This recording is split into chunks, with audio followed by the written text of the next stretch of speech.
Hola, mi nombre es Santos Casado y en este vídeo queríamos proporcionaros una aproximación histórica, una introducción desde el punto de vista de la historia a los espacios protegidos, pero con un énfasis o con un punto de vista que sea el de la gente. Le hemos llamado al vídeo Los parques y la gente, que suena así muy general, una aproximación histórica, y realmente de lo que queremos hablar es del visitante, del turista, de la gente que visita, conoce, disfruta los espacios protegidos.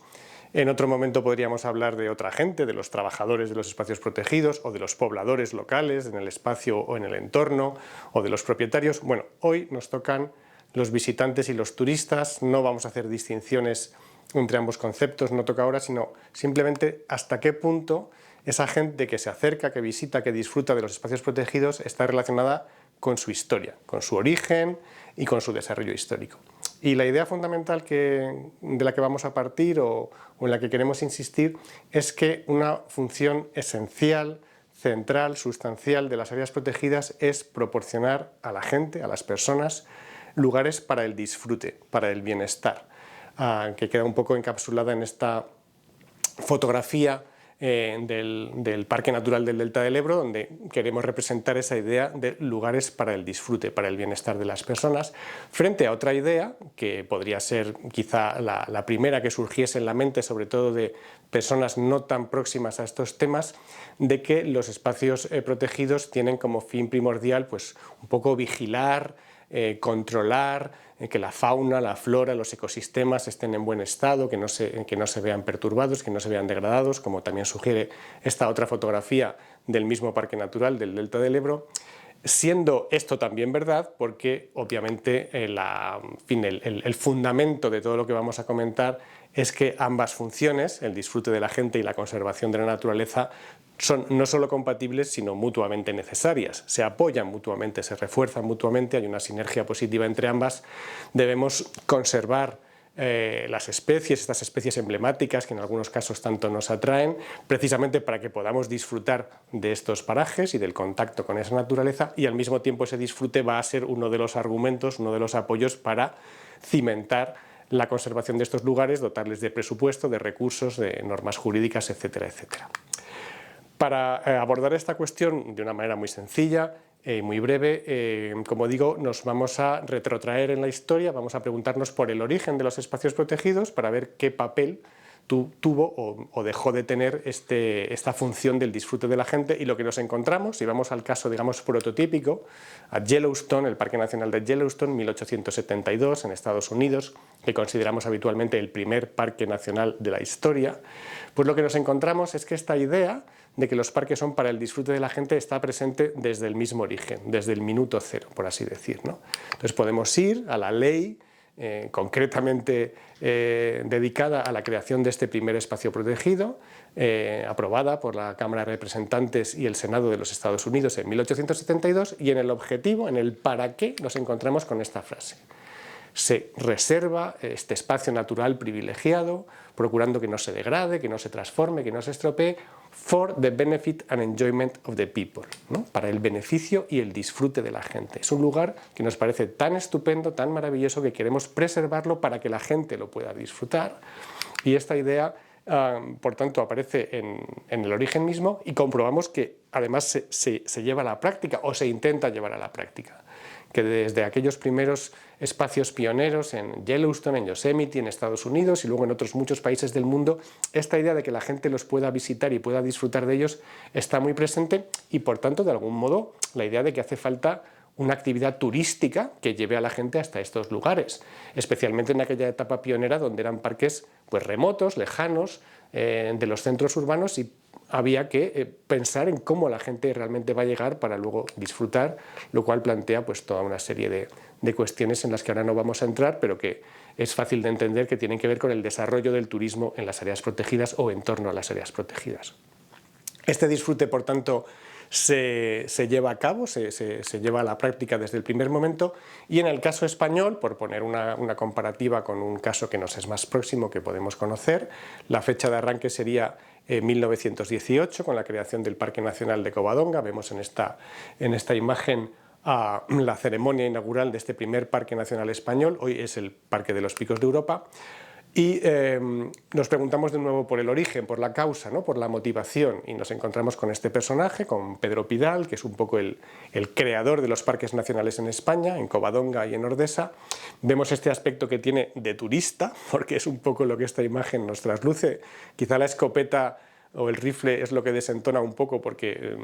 hoy pensamos que no es un instrumento adecuado para llevar un área protegida, ¿verdad? Pero oigamos o atendamos a lo que él dice, y dice que lo que hay que hacer es que los dos parques nacionales de España, es decir, Covadonga y Ordesa, en aquella época solamente había esos dos, adquieran la fama mundial entre el turismo nacional e internacional a que son acreedores. Desde el principio se piensa que estos espacios pueden y deben ser focos de atracción turística. Los problemas que eso plantee y cómo se lleve a la práctica no es algo en lo que ahora vayamos a profundizar, porque simplemente nos interesa retener esta idea de que está en el origen mismo. Y eso se comprueba, como digo, repasando históricamente los espacios que en Canadá, en Australia, en Europa, en Francia, en Alemania, en Inglaterra, en España, se van creando desde finales del XIX, toda la primera mitad del siglo XX, y esa idea de la visita, del disfrute, del aprovechamiento recreativo de los espacios naturales, pues aparece una y otra vez, como también sugiere esta imagen, ¿no?, de esta señora haciendo un poco el gamberro y disfrutando de esa experiencia, en este caso en el Parque Nacional de Yosemite en Estados Unidos. Lo cual no significa, digamos, frivolizar o banalizar la idea de esta aproximación en positivo a la naturaleza, porque ese disfrute implica también, y desde el principio hay figuras, hay autores que hacen hincapié en estas ideas, implica también o puede implicar un aprovechamiento de tipo educativo, por ejemplo, ¿no? La naturaleza como un espacio para la educación en el sentido más integral del término, o un espacio para la salud, que es un tema del que al final pues daremos una pincelada en el sentido de que sigue siendo de mucha actualidad. Esta idea que nos puede parecer muy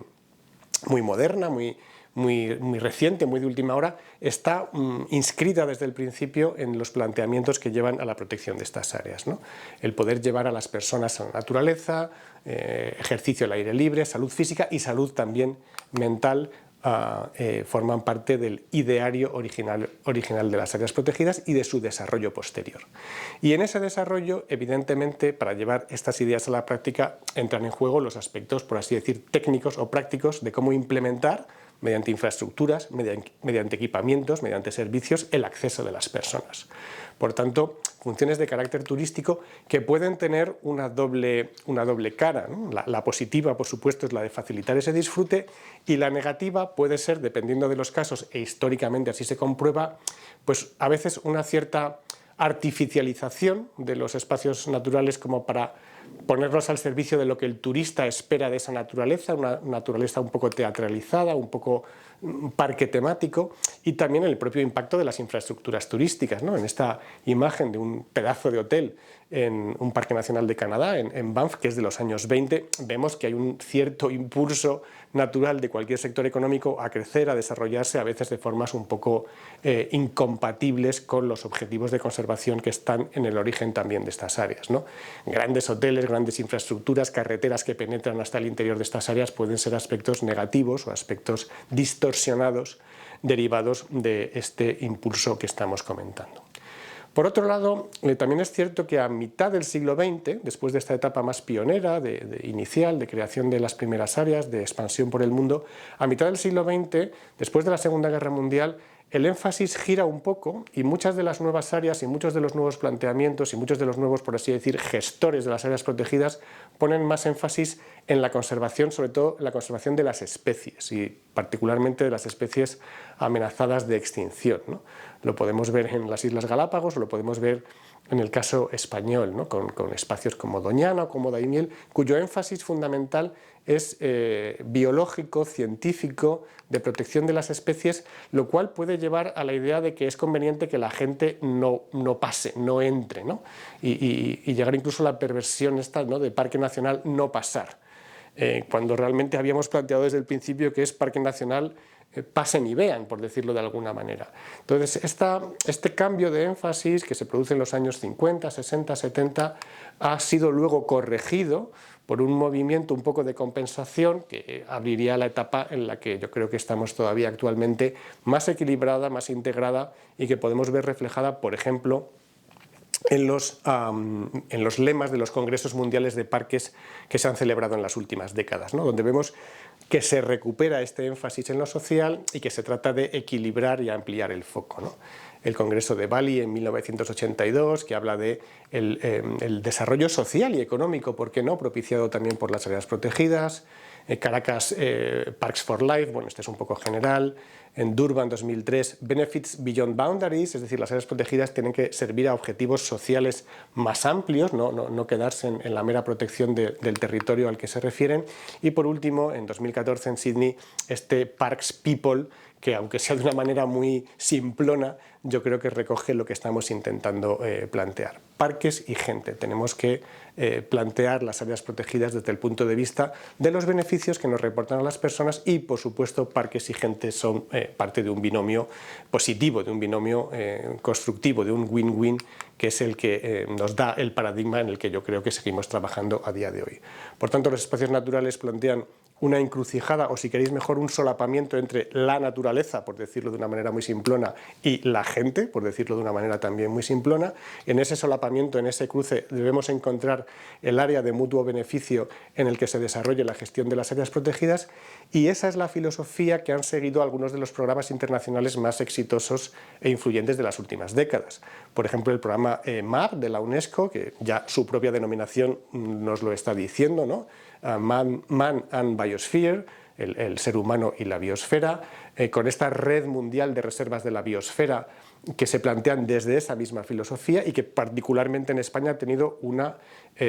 implantación muy potente y muy exitosa, ¿no? La red española de reservas de la biosfera está constituida a día de hoy por decenas de reservas de la biosfera en todo el territorio español que funcionan de acuerdo a este modelo. O programas específicamente dirigidos a trabajar en el tema del turismo en las áreas protegidas, como la Carta Europea del Turismo Sostenible en Espacios Protegidos, auspiciada por la Federación Europark, que no es el momento de profundizar en ella, pero que plantea herramientas, instrumentos precisamente para desarrollar esta faceta de los espacios protegidos, cuidando, eso sí, de que lo hagan a través de un cauce de sostenibilidad, como no puede ser de otro modo si estamos hablando de este tipo de áreas. Debería ser así en todo el turismo, pero muy en particular y muy especialmente en ese tipo de áreas, tema en el que seguramente tendréis ocasión de profundizar en otro momento. Algunos objetivos que estaban desde el principio latentes en la filosofía de las áreas se están recuperando y se están poniendo de nuevo, digamos, en la parte alta de la agenda y se están desarrollando de manera muy activa, como lo que tiene que ver con la salud, tanto física como mental de las personas, los espacios